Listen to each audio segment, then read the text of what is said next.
All right, jumping into the fun stuff. Our hip packs, our boots that we're going to use while we're out there. One thing I want to point out right away is really common is, your hip pack.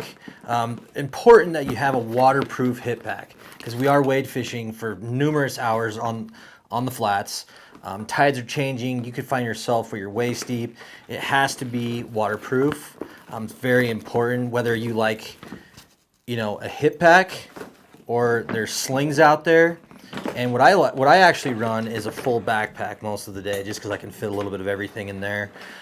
These are all items that you can do whatever your preference is. So if you're a hip pack guy, sling guy, or backpack person, you just choose what you want for the day. All this stuff is wonderful. This is going to be something I probably wouldn't be using as a carry-on, whereas I like my backpack as something while I'm traveling. I could fit a lot of stuff in there, and this is my personal bag while traveling in transit to Christmas Island.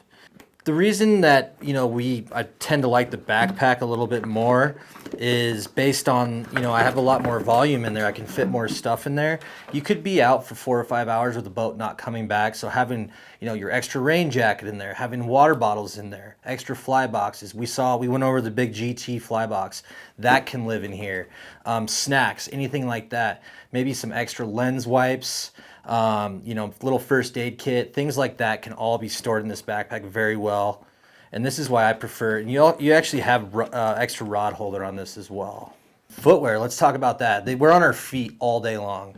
I'll be a little bit redundant here and go back into, you're taking about 25,000 steps a day. That's a lot of walking, and having appropriate footwear is essential. There's sharp objects out there. There's a lot of different variations of terrain that you might be walking. You might be walking like a hard coral rim and like the Huff Dam, for example. You want something with a very rigid sole. A lot of people, tend to think, oh, flats booties, like we're walking in the sand. Those could easily puncture. A coral could get through there, then we result in an injury, takes away from our fishing time. So something like the Sims flat sneaker. Of course, there's burlier boots out there that are meant for more rugged terrain. If you have those work great too. But this is something that's kind of middle of the road from the booty to those really intense, heavy duty boots. And just kind of following that, just something middle of the road that you like and are comfortable in. The boots are generally used with a wool wading sock, pretty thin weight. You don't want anything too bulky. And then over that, I'm going to slide on some gravel guards. Again, this will keep out sand, any debris while you're walking, currents pushing around. Again, you walk a lot, so keeping that out, keeping you comfortable, keep you moving throughout the day.